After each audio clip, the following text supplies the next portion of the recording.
Achieving against the odds, so I'm working like a clock non-stop till I drop one. What's going on? What's going on? How you doing? It's been a long time, my friend. It has. It's been a while. We went to Eastville together. Yes. You were grinding there. Yes. You were with the system. You went from the system to solo. Yeah. That was a crazy transition. How did it happen? I mean, last thing I heard, you were like, and then I'm seeing you on SoundCloud. I'm seeing you releasing mixtapes. Yes. I mean, you just like a machine. You like beast mode. What happened? What's going on? Like really, I just always been into this whole little music situation. I just try to get myself in, getting where I fit in, trying to do whatever I can. And like a lot of those dudes I met through the ensemble I used to feel through Oscar Pasley. Yeah. You know, and I got to play jazz with those dudes before they even knew I was writing rhymes or anything. So I just kind of hit them with that when I found out about the competition. Yeah. We put, since we had already been playing together, we had that chemistry. Yeah. And so, I just, gave them the music and I put out the lyrics or whatever, and it meshed really nice. So. It did, because I remember when we did what was it, the 90s party, y'all came through? Yeah. Ripped It Alive. Yeah, I said, nice. what? I said, it's amazing out of that group. You guys are still grinding and still succeeding. Right. You doing rap, KB doing the drumming. Y'all just, you ain't never thought about coming together and doing the reunion thing? Yeah, it's funny because I saw KB at Olive Garden like a couple months ago. And we still thinking the same, I guess, But I was coming in, he was walking out, and then we saw each other. We kind of had one of those moments like, is that? Yeah, hey, what's going on? You know what I mean? So we came and chopped it up, and I got his number. So hopefully, sometime in the future, we'll see some stuff. You gonna have to let me know. That's gonna be a hot project. Yes. Now, when I was knowing you around East Atlanta, you was like a star. Like everybody, like I know Rudy. You went from Rudy to Ron, the M3. Where did that name come from? Rhythm. I mean, I'm sorry, Rhythm. I'm sorry. Like the whole situation was like. I was trying to I wanted to use something, you know what I mean, that was associated with me, so I tried to go with my initials with RG, because my real name was Rudy Gutierrez. Yeah. And so I was like, it's going to be lame when they ask me what it means, and then I give them my name, I didn't want to just give them my name, so I started looking up, different things that RG, and then Snoop Dogg had an album back in the day called Rhythm and Gangsta, so I dropped the Gangsta and just kept the Rhythm. I should have known. I should have known you were a Snoop fan. Snoop. Snoop Lion, Snoop Dogg. How did you know? You read my mind. I was about to say, just don't be like him when it comes to changing the name. No. I don't want to see you 2 years and you like, with dreads and you like, I don't want. Yeah, I'm trying not to go that far out. I will, The solo thing was big enough change. I'm gonna stick to this. No, actually, it's funny because I was just recently getting into business administration a lot more, and that's actually what I'm going to East Field for now.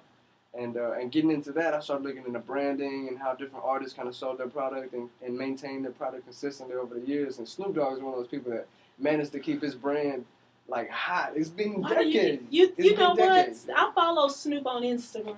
Yeah. You see the thing with the Todd? You know what? He is a fan of. He loved leaves. He loved green things. But you are right. He is very good at branding. He have house shoes, paper, shirts, everything. I'm like, dang, Snoop, what is really going on? I mean, what's going on? Projects, what do you have coming up? I know you got something. Definitely. The M3 EP is going to be my first all-original studio iTunes solo project, and it's going to be out in spring 2015, so I'm working on it right now. So are you going to be like some people where they come out, in the album, they do a video for everything? Because I seen you repping the Dallas Cowboys in that video. I saw. Yes. We got some plays on it. We got like 20K, I want to say. Yeah. And it's just love. I mean, I think it's really more about the Cowboys than it is about the song. Because, people just really into the boys. We gonna say it's because of you. You was on the track and you came through and you shut it down. Other people did it and don't necessarily get the same amount of play. So maybe, it's hand in hand. We got to do it respectfully.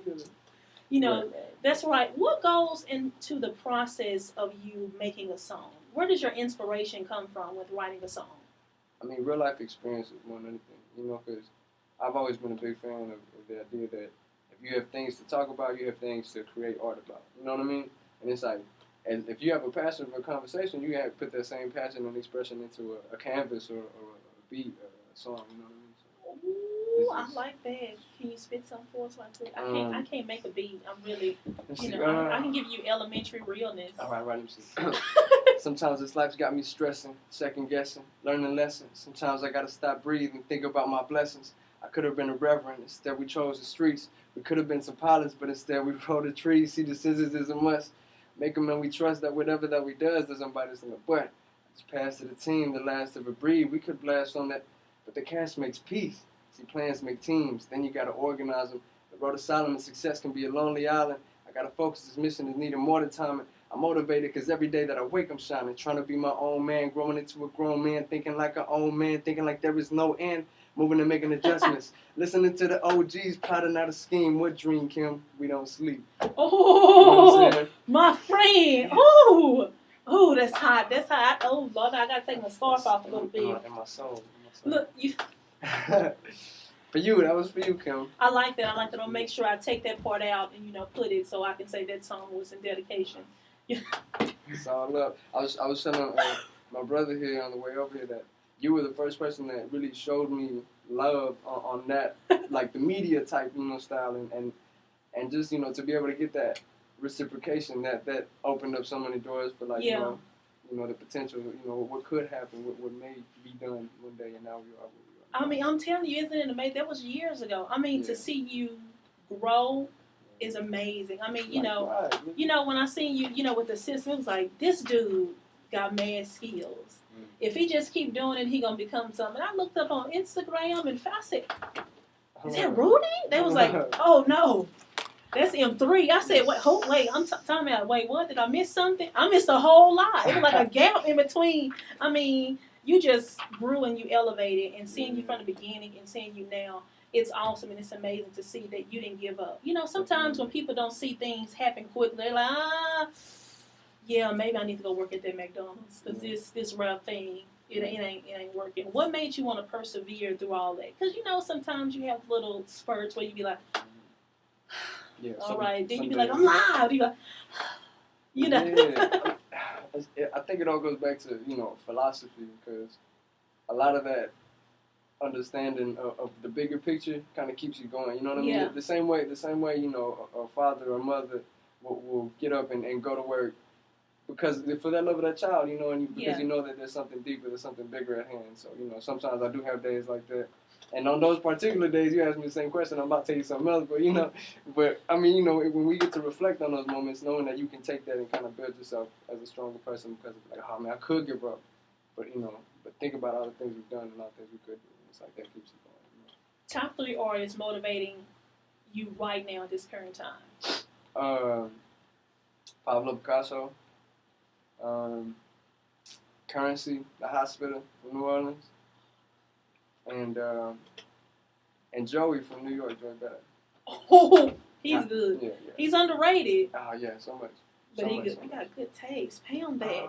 Oh, I like. Oh. I'm trying to dabble in the arts and trying to get the more artistic side of it. Hip hop is crazy right now.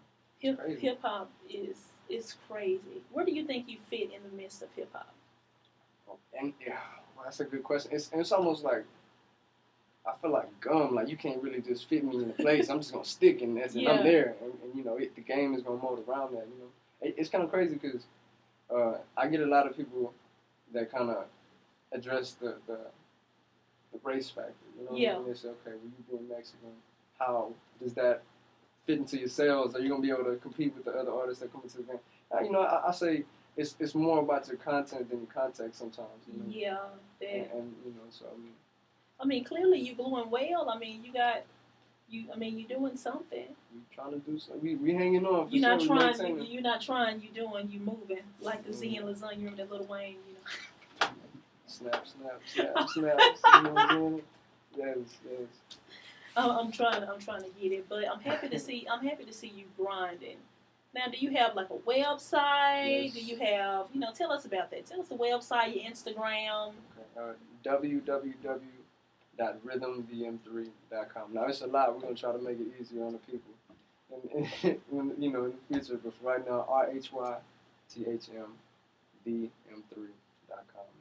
then everything, all my links, all my stuff, my music videos up there, the live shows coming up and all that stuff, photos and everything. So we got bio. We actually got the story that Eastfield did for us in the spring. Look at you getting published in the. I told you. Freestyle, hold it down. See, I hold it down for Freestyle too. They hold it down for me. I hold it down for y'all. Look, check me out. Although I did see you doing some concerts and stuff. I said you a star over there. You doing it. Inspiration.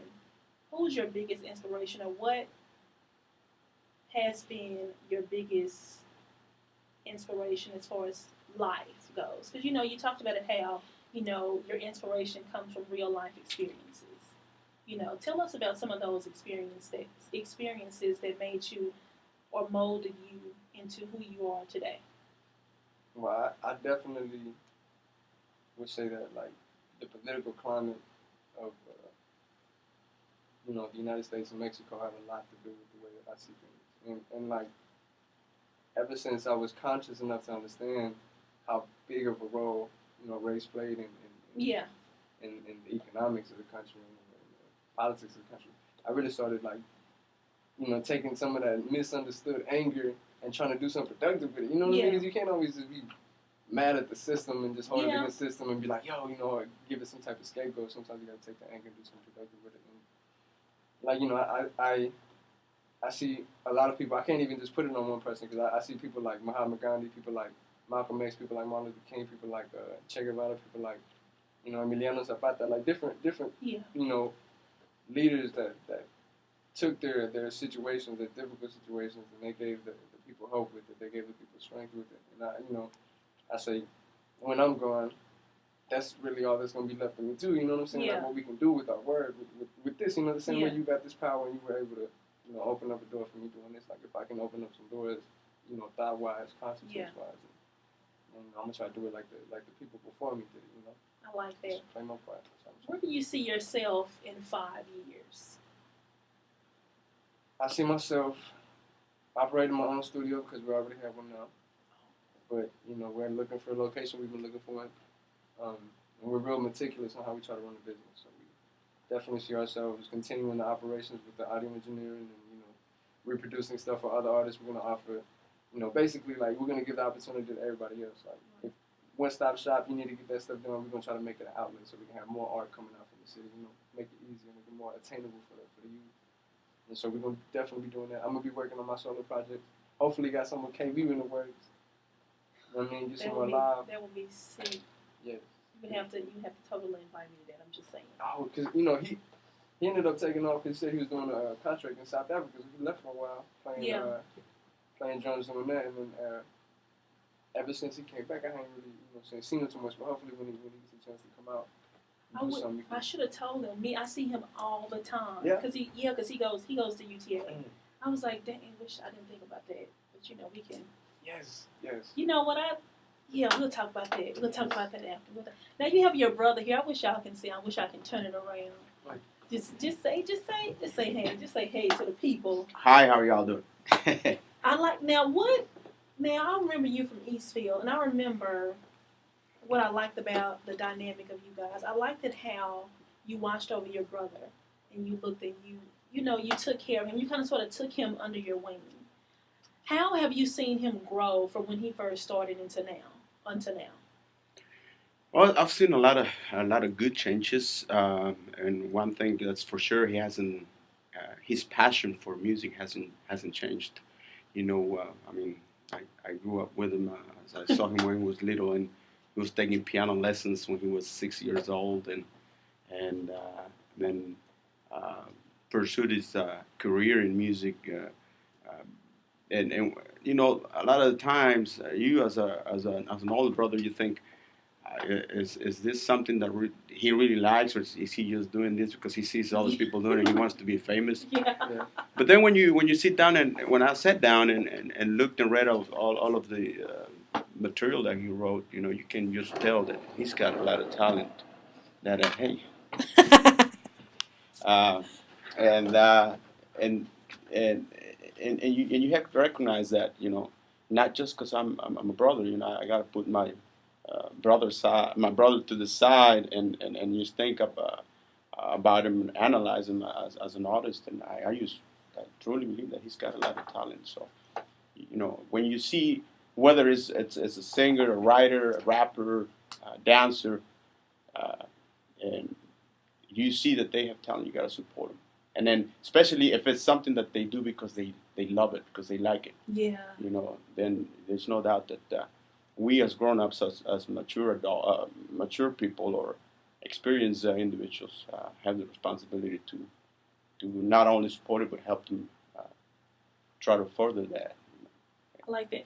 How do you guys set the two apart from business partners to brothers? Because you know you have family members that go into business and it don't always work out the way people want it to work out. How do you differentiate the two? You know, do you be like, I want to do this, and you like, no, you gotta do this, you like, no, or how do y'all come to, you know, an agreement? My brother has like mad patience with me. But he has mad patience with me. It takes a lot of patience though, because when you talk about business or when you're about to do things related to business, you have to be very, very centered, cold-blooded, and to a point have no feelings, because if you try to mix up your feelings, you may not get anywhere. It's just going to be a burden. So we speak about it all the time. Yeah. And he reminds me, hey, don't get mad at me. I'm just telling you because this is the way I want it, and it's nothing personal. Yeah. So we have to remind each other a lot so that we can continue going. And so far, we're still together. We're starting to do things, and I'm glad to be around him. I just enjoy it as well. I like that. Y'all strong. Y'all getting it. What does M3 do to relax? What do you do for fun? I like to, hang out with my brother and Cynthia. Cynthia here. Say hi, Cynthia. Yeah, I mean, I'm not as social as I used to be, because when I was younger, I wanted to go out and just be seen and be on the scene a lot. But I think as I got older and just started realizing what people wanted to hang out for, you kind of start backing away from the party. Like if I go hang out at like a party or a club, it's usually because I'm in the mix with somebody. I don't know somebody performing or I'm doing something. You know what I mean? Yeah. It's more like job wise than it is like fun wise. So if not out, I try to spend as much time as I can with my niece and nephew. See, family oriented. Look at you. Yeah. I thought you'd be out there clubbing in them streets. No, I had my share. I'm good. I'm good. I'm fine on that. No. You get your feel and you're like, all right, that's. Yeah, plenty of time at the club. I mean, with the shows. Yeah, definitely. I like that. M3. Thank you for coming by. I appreciate you for having me. For real. You know what? What is one thing you want people to know about you? Actually, let me just rephrase it. What legacy would you like to leave for new and up-and-coming artists? This one philosophy, that the only one who can set a limitation on oneself is oneself. So I think as long as, they continue to pursue bigger and better things, you always want to evolve and grow as a person, as a professional. There's always good things out there for you. I like that now. Tell us about that. The album again, the EP. When does it come out? Spring 2015. So it doesn't have a straight drop date on it, but it has a title. The M3 EP. It's gonna be self-titled like rock and roll. Ooh, what's the track list? 13, 12. I'm thinking somewhere between 13 and 15 right now. You know what I'm saying? So and it's gonna be hefty, but I don't want to overload people either. No, I ain't gonna overload. It's gonna be good. It's gonna be good. I'm jamming. Thank you for coming by Chemicals. I greatly appreciate it. Let me know what's going on. Yes.